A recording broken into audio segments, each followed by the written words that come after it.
ಶ್ರೀ ಮಹಾಗಣಪತಯೇ ನಮಃ. ಶ್ರೀ ಗುರುಭ್ಯೋ ನಮಃ. ಹರಿ ಓಂ. ಓಂ ನಮಃ ಶಿವಾಯ. ಓಂ ನಮಃ ಶಿವಾಯ. ಓಂ ನಮಃ ಶಿವಾಯ. ಪ್ರಿಯ ವೀಕ್ಷಕರೇ, ಕಟಕ ರಾಶಿ ಜುಲೈ 2025 ತಿಂಗಳ ಭವಿಷ್ಯ ಕಾರ್ಯಕ್ರಮಕ್ಕೆ ನಿಮಗೆಲ್ಲ ಹಾರ್ದಿಕ ಸ್ವಾಗತ. ಹಾಗಾದ್ರೆ ಕಟಕ ರಾಶಿಯವರಿಗೆ ಈ ತಿಂಗಳು ಹೇಗಿರುತ್ತೆ ಫಲಾನುಫಲ ಅನ್ನುವಂಥ ವಿಚಾರವನ್ನ ತಿಳಿಸ್ತೀನಿ. ಈ ತಿಂಗಳು 10/7/2025 ಗುರು ಪೌರ್ಣಿಮೆ. ಗುರು ಯಾವಾಗಲೂ ಕೂಡ ಕಟಕ ರಾಶಿಯಲ್ಲಿ ಉಚ್ಚನಾಗಿರ್ತಾನೆ, ಪವರ್ಫುಲ್ ಆಗಿರ್ತಾನೆ. ಆದ್ರಿಂದ ಈಗ ಮಿಥುನ ರಾಶಿಯಲ್ಲಿ ಗುರು ಸಂಚಾರ, ನಿಮಗೆ ಗುರುಬಲ ಇಲ್ಲ. ಕಟಕ ರಾಶಿಯವರು ಗುರು ಪೌರ್ಣಿಮೆ ದಿನ ಗುರುಗಳ ದರ್ಶನ, ರಾಯರ ದರ್ಶನ ಆಗಿರ್ಬೋದು, ಸಾಯಿಬಾಬಾ ಆಗಿರ್ಬೋದು, ದತ್ತಾತ್ರೇಯ ಸ್ವಾಮಿಗಳಾಗಿರ್ಬೋದು, ದಕ್ಷಿಣಾಮೂರ್ತಿ ಸ್ವಾಮಿಗಳಾಗಿರ್ಬೋದು, ಅಥವಾ ಸಿದ್ಧಲಿಂಗೇಶ್ವರ ಸ್ವಾಮಿಗಳಾಗಿರ್ಬೋದು, ಡಾಕ್ಟರ್ ಶಿವಕುಮಾರ್ ಸ್ವಾಮೀಜಿಗಳಾಗಿರ್ಬೋದು, ಯಾರೇ ಗುರುಗಳಾಗಿರ್ಲಿ, ಗುರು ಬ್ರಹ್ಮ, ಗುರು ವಿಷ್ಣು, ಗುರುದೇವೋ ಮಹೇಶ್ವರ ಅಂತೀವಿ. ಗುರು ಬ್ರಹ್ಮ, ವಿಷ್ಣು, ಶಿವನಿಗೆ ಸಮಾನರಾಗಿರ್ತಾರೆ. ಅದಕ್ಕೆ 10/7/2025 ಗುರು ಪೌರ್ಣಿಮೆಯನ್ನ ಎಲ್ಲರೂ ಕೂಡ ಆಚರಣೆ ಮಾಡಲೇಬೇಕು ಕಟಕ ರಾಶಿಯವರು. 14/7/2025 ಸಂಕಷ್ಟಹರ ಚತುರ್ಥಿ. ಯಾರ್ಯಾರು ಉಪವಾಸ ಇರ್ತೀರಿ ಅಂತವ್ರಿಗೆ ಚಂದ್ರೋದಯ ರಾತ್ರಿ 9:46 ನಂತರ. ನಾಗ ಚತುರ್ಥಿ 28/7/2025. ನಾಗ ಪಂಚಮಿ, ನಾಗರ ಪಂಚಮಿ 29/7/2025 ನಾಗರ ಪಂಚಮಿ. ನಾಗರ ಪಂಚಮಿ ಅಂದ್ರೆ ಏನು ಅಂದಾಗ, ಈ ದಿನ ಸುಬ್ರಹ್ಮಣ್ಯ ಸ್ವಾಮಿಗೆ ಷೋಡೋಪಚಾರ ಪೂಜೆ ಮಾಡೋದ್ರ ಜೊತೆಗೆ ತನಿ ಎರೆಯುವ ಪದ್ಧತಿ ಇರುತ್ತೆ. ಕೆಲವರು ಹಾಲಿನ ಹುತ್ತಕ್ಕೂ ಕೂಡ ತನಿ ಎರೆಯುವಂತಹ ಹಬ್ಬ ಬಹಳ ವಿಶೇಷವಾದಂತಹ ಹಬ್ಬ. ಇದನ್ನ ಒಡ ಹುಟ್ಟಿದವರ ಹಬ್ಬ ಅಂತಾನೂ ಕೂಡ ಕರೀತಾರೆ. ಯಾಕಂದ್ರೆ ಹೆಚ್ಚು ಹೆಣ್ಣು ಮಕ್ಕಳು ತಮ್ಮ ಸಹೋದರರ ಹೊಕ್ಕಳು ಮತ್ತು ಬೆನ್ನಿಗೆ ಹಾಲು ಮತ್ತು ತುಪ್ಪವನ್ನ ಸವರುವಂತಹ ಹಬ್ಬವೇ ನಾಗರ ಪಂಚಮಿ. ಹಾಗಾದ್ರೆ ಈಗ ಕಟಕ ರಾಶಿಯವರ ಭವಿಷ್ಯ ಹೇಗಿದೆ ಅನ್ನೋದನ್ನ ತಿಳಿಸ್ತಾ ಹೋಗ್ತೀನಿ. ನನ್ನ ಚಾನಲ್ಗೆ ನೀವು ಹೊಸಬರಾಗಿದ್ದರೆ ಸಬ್ಸ್ಕ್ರೈಬ್ ಮಾಡ್ಕೊಳ್ಳಿ, ನೋಟಿಫಿಕೇಶನ್ ಬೆಲ್ ಆಲ್ ಅನ್ನೋದು ಒತ್ತಿ. ಆಗ ನಾನು ಮುಂದೆ ಹಾಕುವ ಲೇಟೆಸ್ಟ್ ವಿಡಿಯೋ ನಿಮಗೆ ಬೇಗ ಬಂದು ತಲುಪುತ್ತೆ. ಶೇರ್ ಮಾಡಿ ಸೋಷಿಯಲ್ ಮೀಡಿಯಾಗಳಲ್ಲಿ, Facebook, WhatsApp group, Telegram group ಎಲ್ಲೆಲ್ಲಿದ್ದೀರಾ ಅಲ್ಲೆಲ್ಲ ವಿಡಿಯೋವನ್ನ ಶೇರ್ ಮಾಡೋದನ್ನ ಮರಿಬೇಡಿ. ನೋಡಿ, ಈ ತಿಂಗಳಲ್ಲಿ 13 ಜುಲೈ 2025 ಕಟಕ ರಾಶಿಯವರಿಗೆ ಶನಿ ಸಪ್ತಮಾಧಿಪತಿ ಅಷ್ಟಮಾಧಿಪತಿಯಾಗಿ 9ನೇ ಮನೆಯಲ್ಲಿ ಸಂಚಾರ ಆಗ್ತಾ ವಕ್ರಿಯಾಗಿ ನಿಮ್ಮ ಜನ್ಮ ರಾಶಿಯ ಅಷ್ಟಮ ಭಾವವನ್ನ ನೋಡ್ತಾನೆ. ಶನಿ ಯಾವಾಗ್ಲೂ ಕೂಡ ಅಷ್ಟಮ ಭಾವ ನೋಡೋದು ಒಳ್ಳೇದಾ? ಆಯುಷ್ಯನ್ನ ವೃದ್ಧಿ ಮಾಡಕ್ ನೋಡ್ತಾನೆ. ಆದ್ರೆ ಕಷ್ಟಗಳು ಇದ್ದೇ ಇರುತ್ತೆ. ಗುರುಜಿ, ನಮ್ಮ ರಾಶಿಗೆ ಬರೀ ಕೆಟ್ಟದೇ ಹೇಳ್ತೀರಾ? ನಾನ್ ಕೆಟ್ಟದ್ದು ಹೇಳ್ತಾ ಇಲ್ಲ. ನಾನ್ ಯಾರು ನಿಮಗೆ ಕೆಟ್ಟದ್ ಬಯಸಕ್ಕೆ? ನಾನು ಯಾರು? ನಾನೇ ದೇವ್ರ? ನಾನು ಒಬ್ಬ ನಿಮಿತ್ತ ಅಷ್ಟೆ. ಏನ್ ನಿಮಿತ್ತ? ದೇವತೆಗಳಿಗೂ ಗ್ರಹಗಳಿಗೂ ಮತ್ತು ನಿಮಗೂ ಇರುವಂತಹ ಒಬ್ಬ ಮಧ್ಯಸ್ಥಕ ಅಂತ ತಿಳ್ಕೋಬಹುದು. ಯಾಕಂದ್ರೆ ಗ್ರಹಗಳು ಏನ್ ಫಲವನ್ನ ಕೊಡ್ತಾರೋ ಅದನ್ನ ಹೇಳುವಂತಹ ಕೆಲಸ ಒಬ್ಬ ಜ್ಯೋತಿಷಿದಾಗಿರುತ್ತೆ ಹೊರತು ಒಬ್ಬ ಜ್ಯೋತಿಷಿ ದೈವಜ್ಞನಾಗ್ತಾನೆ. ಏನು ದೈವಜ್ಞ ಅಂದ್ರೆ, ದೇವರಿಗೂ ಮತ್ತು ನಿಮಗೂ ಮಧ್ಯದಲ್ಲಿ ನಿಮ್ಮ ಕಷ್ಟಗಳನ್ನ ದೇವ್ರಿಗೆ ಹೇಳುವಂಥದ್ದು, ದೇವರು ತಿಳಿಸಿರುವಂತ ವಿಷಯಗಳನ್ನ ನಿಮಗೆ ತಿಳಿಸುವುದು ಅಷ್ಟೇ ನನ್ನ ಕರ್ತವ್ಯ. ಹಾಗಾದ್ರೆ ಕಟಕ ರಾಶಿಯವರಿಗೆ ಒಳ್ಳೇದಾಗಲ್ವಾ? ಖಂಡಿತವಾಗ್ಲೂ ಒಳ್ಳೇದಾಗುತ್ತೆ. 28/7/2025 ನಿಮ್ಗೆ ಮಂಗಳ ಗ್ರಹ ನಿಮಗೆ ಪಂಚಮಾಧಿಪತಿ, ದಶಮಾಧಿಪತಿಯಾಗಿ ತೃತೀಯ ಭಾವದಲ್ಲಿ ಸಂಚಾರ ಆಗ್ಬೇಕಾದ್ರೆ ಸೂಪರ್ ಫಲಗಳನ್ನ ಮಂಗಳ ಗ್ರಹ ಕೊಡ್ತಾನೆ.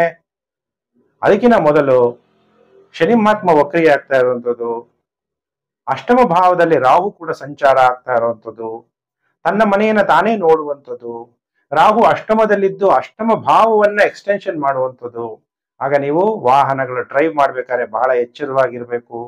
ಅದರಲ್ಲೂ ಕೂಡ ನ್ಯಾಷನಲ್ ಹೈವೇಸ್, ದೊಡ್ಡ ದೊಡ್ಡ ರಸ್ತೆಗಳಲ್ಲಿ ಅಪಘಾತಗಳಾಗುವಂತಹ ಸಾಧ್ಯತೆಗಳಿರುತ್ತೆ.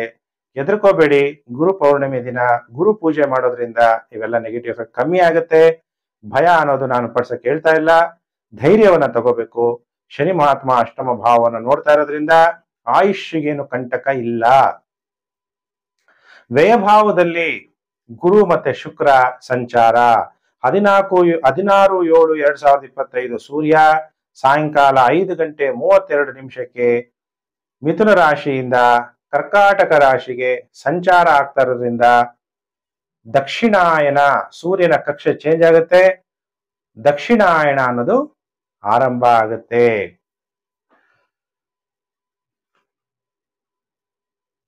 ಹಾಗಾದ್ರೆ ಇನ್ನೇನು ಫಲಾನುಫಲ ಪ್ರಾಪ್ತಿಯಾಗುತ್ತೆ ಅಂದಾಗ, ಸೂರ್ಯ ನಿಮ್ಮ ಜನ್ಮ ರಾಶಿಯಲ್ಲಿ ಸಂಚಾರ ಆಗ್ಬೇಕಾದ್ರೆ ಬಹಳ ಇಂಪಾರ್ಟೆಂಟ್ ಆಗಿ ಆರೋಗ್ಯದ ಕಡೆ ಗಮನವನ್ನು ಕೊಡಬೇಕು. ಸೂರ್ಯ ಬಲಗಣ್ಣಿಗೆ ಕಾರಕ. ಕಣ್ಣಿನ ಆಪರೇಷನ್ ಏನಾದ್ರು ಮಾಡಿಸ್ಬೇಕು ಅಂತ ಇದ್ರೆ ಯಾರು ಕೂಡ ಈ ತಿಂಗಳಲ್ಲಿ ಮಾಡಬೇಡಿ, ಪೋಸ್ಟ್ ಪೋನ್ ಮಾಡ್ಕೊಳ್ಳಿ.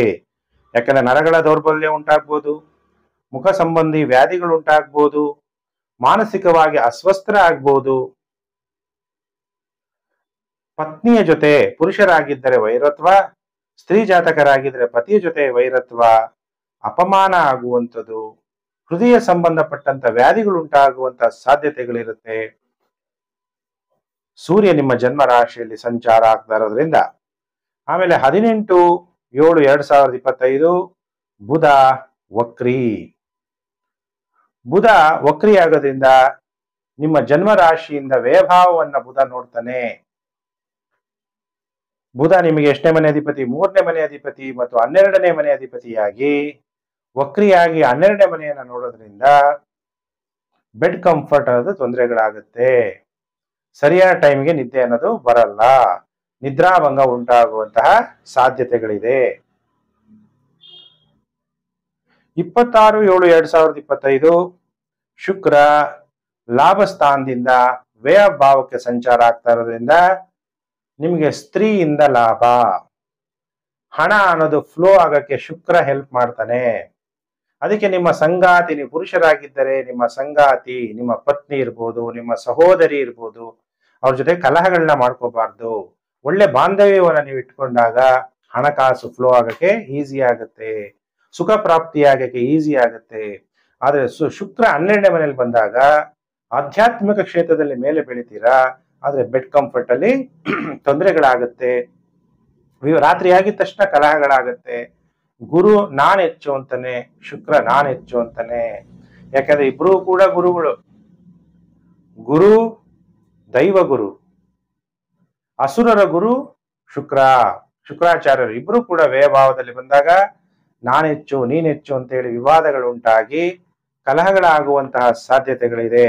ಆದ್ರೆ ಈ ತಿಂಗಳಲ್ಲಿ ಏನು ಒಳ್ಳೇದಾಗುತ್ತೋ ಅಷ್ಟು ಮಾತ್ರ ಹೇಳಿ ಗುರುಜಿ, ನಮ್ಗೆ ಭಯ ಆಗುತ್ತೆ, ನೆಗೆಟಿವ್ ಕೇಳಕ್ಕೆ ಆಗಲ್ಲ ಅಂದಾಗ ನಿಮ್ಗೇನು ಒಳ್ಳೇದಾಗತ್ತೆ ಅನ್ನೋದನ್ನ ನಾನು ಹೇಳ್ತಾ ಹೋಗ್ತೀನಿ. ಧೈರ್ಯ ಹೆಚ್ಚಾಗುತ್ತೆ. ಈ ತಿಂಗಳು ಎಂಡ್ವರೆಗೂ ಕಾಯ್ಬೇಕು ನೀವು. ಯಾಕಂದ್ರೆ ಮಂಗಳ ಗ್ರಹ ತೃತೀಯ ಭಾವದಲ್ಲಿ ಸಂಚಾರ ಆಗ್ತಾನೆ.